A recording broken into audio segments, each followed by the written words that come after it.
Halo kaum intelektual sekalian, benarkah Belanda itu menjajah Indonesia? Saya nanya sama yang nonton video ini. Saya nanya sama kaum intelektual yang nonton video ini. Saya yakin yang nonton video ini adalah rata-rata kaum intelektual. Kalau bicara seputar intelektual, benarkah Belanda itu menjajah Indonesia? Kalau misalnya yang mengatakan bahwa Indonesia itu dijajah oleh Belanda. Nah, yang jadi pertanyaan, kenapa Indonesia membayar miliaran gulden terhadap Belanda supaya Indonesia bisa merdeka? Kenapa? Kalau misalnya orang Indonesia mengatakan bahwa Belanda itu penjajah, kenapa kita harus bayar? Bukankah penjajah itu orang jahat? Bukankah penjajah itu pencuri? Lalu kenapa kita membayar miliaran gulden terhadap Belanda? Menurut data ya. Jadi saya akan tampilkan datanya nanti di sini ya. Di antara sahabat yang nonton video kalau misalnya mau bantah pakai data ya. Kita sebagai kaum intelektual itu bicara by data, bukan asal mangap atau ngarang. Apakah Indonesia itu dijajah oleh Belanda? Apakah VOC menjajah Indonesia? Siapa sebenarnya yang menjajah Indonesia? Apakah VOC atau Belanda itu sendiri? Kemudian ya, kalau Indonesia itu benar-benar dijajah, kenapa kita mau bayar gitu? Pada faktanya, pada datanya kita bayar tuh ya. Founding father kita, Pak Soekarno, CS, dan lain sebagainya. Mereka tahu betul hal ini. Mereka bayar tuh miliaran gulden terhadap Belanda. Kemudian ya, kalau misalnya nih ada yang mengatakan bahwa Belanda itu penjajah, lalu kenapa peninggalan-peninggalan Belanda seperti sekarang ini, seperti kota tua, ya rel kereta api, ya, rumah sakit, ya sekolah-sekolah, gedung-gedung yang sekarang ini masih dipakai gitu, irigasi, ya kemudian pembangunan jalan dan lain sebagainya. Kenapa Belanda itu yang kita katakan seorang penjajah, tapi mereka membangun Indonesia? Kan ini nggak masuk akal. Kita didoktrin di sekolah itu, di buku-buku sejarah itu, Belanda itu adalah orang jahat yang menjajah Indonesia. Kita didoktrin seperti itu ya, didogma seperti itu ya. Nah yang jadi pertanyaan, kalau Belanda itu benar-benar menjajah, kenapa mereka membangun yang namanya jalan ya, seperti jalan dari Anyer ke Panarukan? Ya, banyak tuh ya warga Konoha yang mengatakan bahwa pembangunan jalan dari Anyer Panarukan itu semacam kerja rodi. Nah, yang jadi pertanyaan, kalau itu kerja rodi, kenapa harus dibayar? Kan ada bukti pembayarannya tuh. Justru duit pembayaran itu dikorupsi oleh bupati-bupati zaman itu, gubernur-gubernur zaman itu. Disunat ya. Misalnya nih ya, contoh ya, Williams Dendels ya memberikan upah daripada pekerja saat itu, dikasih tuh sama gubernurnya disunat tuh ya sekian persen, terus disunat lagi tuh sama bupatinya ya, terus bupati ngasih sama camat disunat lagi ya, kemudian dari camat ke kepala desa disunat lagi, dari kepala desa ke lurah dan lain sebagainya disunat lagi, sehingga sampai ke bawah duitnya habis ya. Jadi kalau misalnya Belanda itu menjajah, kenapa Belanda memberikan upah? Kan ini nggak masuk akal. Ya nggak sih? Menurut kalian gimana? Ini masuk akal nggak sih menurut kalian seorang Belanda atau penjajah itu, tapi mereka pada faktanya memberikan yang namanya upah? Ya, masuk akal nggak sih seorang penjajah memberikan upah? Sungguh tidak masuk akal menurut saya pribadi. Tapi disclaimer awalnya, saya tidak nyuruh yang nonton video untuk percaya bahwa Belanda itu bukan penjajah ya. Itu bukan tujuan saya. Hanya bertanya gitu. Saya hanya menanyakan pertanyaan-pertanyaan bagi yang nonton video ini. Saya tidak akan memberikan kesimpulan. Kalau saya memberikan kesimpulan itu artinya saya berpihak. Jadi di sini, di video ini saya tidak akan berpihak ya. Kemudian ya, kalau misalnya Belanda itu benar-benar menjajah Indonesia gitu, kenapa Belanda menyekolahkan pribumi saat itu ya, seperti misalnya Muhammad Hatta ya, kemudian membangun sekolah-sekolah di Indonesia saat itu. Ada banyak itu ya pribumi-pribumi yang disekolahkan di Belanda. Bahkan Tan Malaka pernah nyalek, bayangkan. Pernah jalan DPR di Belanda. Banyak tuh orang yang nggak tahu hal ini. Bayangkan Tan Malaka nyalek di Belanda. Apakah kita bisa nyalek di negara penjajah? Sungguh tidak masuk akal kan. Jadi kenapa orang Indonesia mengatakan bahwa Belanda itu penjajah? Apa alasannya? Saya bahas ini, tujuan saya itu mengkritik buku yang berjudul Bumi Manusia. Buku yang berjudul Bumi Manusia ini adalah karya daripada Anantatur ya. Jadi background saya itu adalah sastra. Dulu waktu saya kuliah, saya sering bahas tuh ya buku yang namanya Bumi Manusia. Bumi Manusia ini sebenarnya buku yang sastra banget ya. Bisa dikatakan sebagai buku paling berpengaruh di Indonesia. Bayangkan, ini salah satu buku paling berpengaruh di Indonesia, buku yang paling banyak dibaca oleh orang Indonesia. Dan isi daripada buku Bumi Manusia ini, di sini dikatakan bahwa betapa kejamnya orang Belanda. Ya, pemeran utama daripada buku ini atau film ini juga difilmkan ya. Mengatakan bahwa Belanda itu benar-benar keji sekali ya. Benar-benar sangat-sangat tidak bermoral, tidak manusiawi. Tapi pada faktanya ada tuh semacam kontradiktif ya. Kalau orang Belanda itu tidak bermoral, tidak manusiawi, kenapa justru menyekolahkan pribumi? Itu kan nggak masuk akal. Kalau mereka tidak berperi kemanusiaan, kenapa justru mereka membayar pembangunan Anyer Panarukan? Karena ini nggak masuk akal. Kenapa Belanda menuliskan yang namanya buku yang berjudul Multatuli? Ini banyak ya warga Konoha yang tidak tahu isi daripada buku Multatuli ini. Jadi di video ini khusus saya mengkritisi buku Bumi Manusia yang sangat berpengaruh di Indonesia. Ini semacam kritikan tajam terhadap buku manusia yang ditulis oleh Anantatur. Nah, yang jadi pertanyaan, benarkah Belanda itu seorang penjajah atau tidak?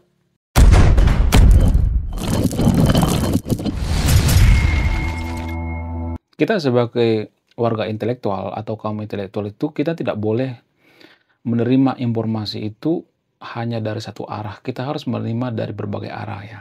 Kita ambil contohnya seperti sejarah-sejarah yang di sekolah-sekolah itu ya, yang diajarkan di Konoha itu ya. Kalau kita perhatikan itu bukan sejarah tapi doktrin. Itu sudah ada tendensius ya, kalau saya perhatikan ya. Ada sejarah-sejarah yang ditutupi yang tidak pernah dijelaskan di sekolah. Tujuannya apa? Sebenarnya di satu sisi tujuannya itu untuk menumbuhkan yang namanya nasionalisme. Tapi kalau saya perhatikan itu ya, ini semacam doktrin atau kebencian terhadap Belanda. Ya, tapi disclaimer on ya, saya tidak mendukung yang dilakukan oleh Belanda di Indonesia ya. Saya tidak mendukung itu ya. Karena gini guys ya, setiap negara itu ada orang jahat, ada orang baiknya juga gitu ya. Jadi apakah semua orang Belanda itu jahat? Enggak. Enggak semua. Apakah semua orang Indonesia itu jahat? Enggak. Jadi setiap negara itu ada yang jahat, ada yang baik juga. Namun kenapa Belanda menjajah Indonesia? Apa alasannya? Kok bisa orang Indonesia mengatakan bahwa Belanda itu menjajah Indonesia? Apa alasannya? Jadi gini guys ya. Sebenarnya ada berbagai faktor ya. Ada berbagai asumsi-asumsi ya, ada berbagai data ya. Jadi gini guys, ya, dan ini fakta yang sangat-sangat pahit sekali ya. Tapi kita harus telan bulat-bulat karena ini fakta yang sangat-sangat tidak terbantahkan. Dan kita sebagai kaum intelektual harus bisa menerima apa itu fakta dan datanya. Manusia itu atau suatu negara atau suatu kaum atau suatu bangsa itu pasti akan dijajah. Ya, sampai sekarang juga seperti itu, pasti akan dijajah kalau mereka bodoh. Lalu kenapa Indonesia zaman dulu itu dijajah? Kenapa? Karena bodoh. Itu intinya. Kalau misalnya ada yang mengatakan, oh Belanda itu jahat, oh Belanda itu kafir, ya Belanda itu tidak bermoral, ya Belanda itu menyengsarakan orang Indonesia dan lain sebagainya ya. Kenapa bisa seperti itu? Justru karena kita bodoh kan. Kalau misalnya di Belanda nih mengadu domba antar kerajaan misalnya ya, kerajaan yang ada di Indonesia, ya kerajaan orang Batak dengan kerajaan orang Minang misalnya, diadu domba ya, kemudian kerajaan orang Batak dengan orang Aceh misalnya diadu domba, kemudian kerajaan Sumatera Barat diadu domba dengan Sumatera Selatan misalnya, yang diadu domba oleh Belanda. Sriwijaya misalnya, ya, peninggalan-peninggalan Sriwijaya misalnya, kerajaan Jambi, kerajaan Lampung ya diadu domba dengan kerajaan Jawa diadu domba dengan kerajaan Bali misalnya, Diponegoro diadu domba dengan kerajaan lainnya dan lain sebagainya. Kenapa bisa seperti itu? Kenapa kita diadu domba? Kenapa mau diadu domba? Apa alasannya? Ya karena kita bodoh. Ya, karena kita mau dipanas-panasi gitu, dikompor-kompori gitu. Kenapa Belanda itu melakukan hal seperti ini? Apa alasannya? Tujuannya apa? Tujuannya ya karena bisa menguasai. Jadi gini guys ya, penjajahan itu tidak pernah yang namanya hilang, nggak pernah. Sampai sekarang juga Konoha kan masih dijajah tanpa kita sadari. Indonesia sampai sekarang masih dijajah, tapi dijajah menggunakan ekonomi. Cuman caranya beda. Zaman dulu menggunakan yang namanya senjata, zaman sekarang yang namanya menggunakan ekonomi. Jadi selagi masih ada orang bodoh, maka penjajahan tidak akan pernah hilang. Nggak pernah sirna dari muka bumi ini yang namanya penjajahan. Nggak pernah. Sekali lagi ada yang namanya kebodohan. Dan ini kritikan saya terhadap buku novel Anantatur yang bernama Bumi Manusia. Ini kritikan tajam saya. Saya melihat ya dalam buku itu ya, ketika saya baca buku ini ya, pemeran utama, kalau nggak salah namanya Mingke ya. Mingke ini terlalu ya diglorifikasi bahwa zaman itu Mingke ini sangat menderita, ya dia orang yang sangat jenius pada zaman itu, ya padahal pada zaman itu jarang kok pribumi yang jenius, bahkan nggak ada, sangat jarang sekali. Ya dan rata-rata ada, tapi kalau jenius itu nggak ada. Kenapa? Karena pada zaman itu seperti itu zamannya. Di zaman sekarang juga kan jarang-jarang orang Indonesia yang jenius ya kan. Kenapa bisa seperti itu ya? Karena banyak faktor ya. Bisa faktor daripada sumber daya manusia, bisa faktor daripada apa? Dari gizi gitu ya, dari doktrin ya, dari dogma dan sebagainya. Ada banyak faktor ya. Jadi kritikan saya terhadap buku ini ya, buku yang sangat populer di Indonesia ini, ya pemeran utamanya terlalu diglorifikasi gitu. Terlalu dibesar-besarkan di arah jenius ya, lalu ditindas oleh Belanda. Padahal pada faktanya kan nggak seperti itu ya. Jadi zaman Belanda itu ya, sebenarnya mereka itu, tujuan mereka itu bukan menjajah, tapi berbisnis. Tapi disclaimer saya tidak membela Belanda di sisi posisi ini ya, tapi saya hanya mengurai gitu. Makanya mereka membangun yang namanya VOC. Cuman VOC ini karena banyak diganggu oleh kerajaan-kerajaan Nusantara saat itu, maka mereka mengirimkan yang namanya pasukan. Tujuan Belanda itu menjajah Indonesia itu sebenarnya untuk mencari rempah-rempah. Dan mereka bekerja sama dengan penduduk lokal. Bahkan kalau boleh jujur ya, justru yang membangkrutkan VOC itu kan pribumi. Makanya ya di pemerintahan VOC itu tidak boleh mempekerjakan, misalnya nih ya, contoh misalnya nih, ada diangkat seorang bupati misalnya. Nanti kalau misalnya ada proyek, nggak boleh tuh yang misalnya keluarganya gitu, keluarga dekatnya nggak bisa. Jadi zaman dulu sebenarnya orang Belanda itu sudah tahu bahwa orang-orang Indonesia itu sangat suka yang namanya korupsi. Sangat suka yang namanya korupsi. Bahkan ada sebuah buku, tapi buku ini tidak pernah dibahas oleh orang Indonesia, yaitu buku yang berjudul Multatuli. Jadi Multatuli ini ditulis di Rangkas Bitung di Banten ya. Ada tuh museum Multatuli yang ada di Banten. Ya, yang menulis siapa? Orang Belanda. Karena apa? Karena keresahan orang Belanda terhadap korupsi yang sangat masif di Nusantara saat itu. Nah, yang jadi pertanyaan, apakah nenek moyang kita itu benar-benar seorang koruptor atau apa yang mempengaruhi kenapa banyak korupsi saat itu? Apa alasannya?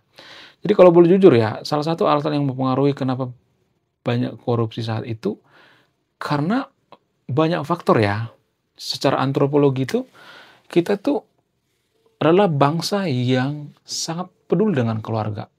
Ya, sangat berperi kekeluargaan. Artinya gini, kita tuh lebih mengutamakan yang namanya keluarga daripada kepentingan pribadi. Kepentingan kelompok daripada kepentingan pribadi. Kepentingan daripada satu suku daripada kepentingan pribadi. Ya, itu secara antropologi. Nah, ketika seseorang itu jadi pejabat misalnya nih ya, saya ini jadi pejabat ya.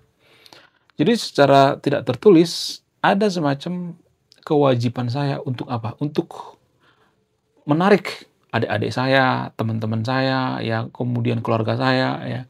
Maka karena ada sifat kekeluargaan secara tidak tertulis ya, saya memberikan proyek kepada saudara saya gitu. Misalnya ada proyek miliaran gitu, saya memberikan proyek kepada adik saya misalnya. Kemudian staf saya ambil dari lingkaran keluarga saya misalnya keponakan saya jadikan staf dan lain sebagainya.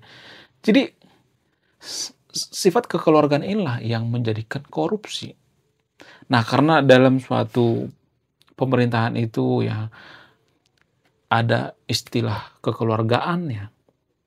Ya semuanya istilah kekeluargaan ya.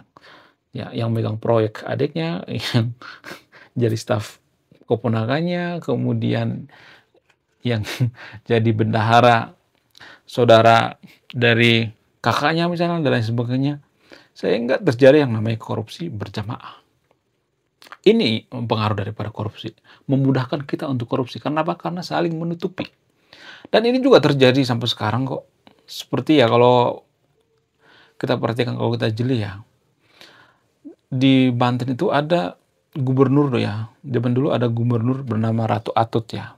Walaupun Ratu Atut ini terkena yang namanya dugaan korupsi, ya sehingga tidak bisa menjabat lagi, tapi keluarganya juga bisa jadi pejabat lagi ya, keluarga daripada Ratu Atut ini. Jadi ini semacam apa? Semacam keanehan. Kenapa bisa seperti itu? Ya karena Ratu Atut ini punya keluarga di kekuasaannya gitu. Walaupun negara demokrasi. Jadi semacam kerajaan. Maka mereka punya akses terhadap pemerintahan. Jadi keluarga-keluarga daripada Ratu Atut ini ya punya akses terhadap pemerintahan. Itu contoh ya.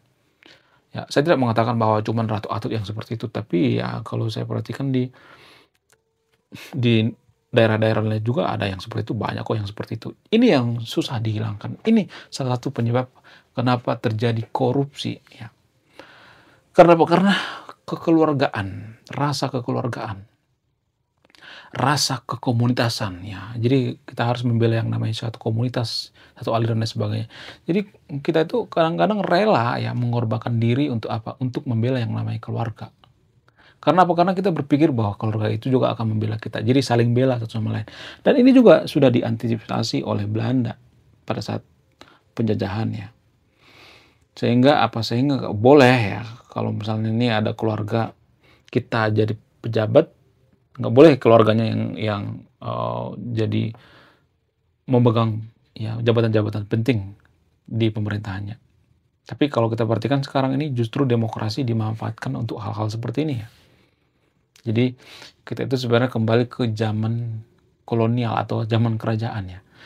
Kalau boleh jujur saya tidak membela Belanda ya, jujur ya. Kalau misalnya kita bergabung dengan Federasi Belanda, Belanda kan salah satu negara maju seperti sekarang ini ya.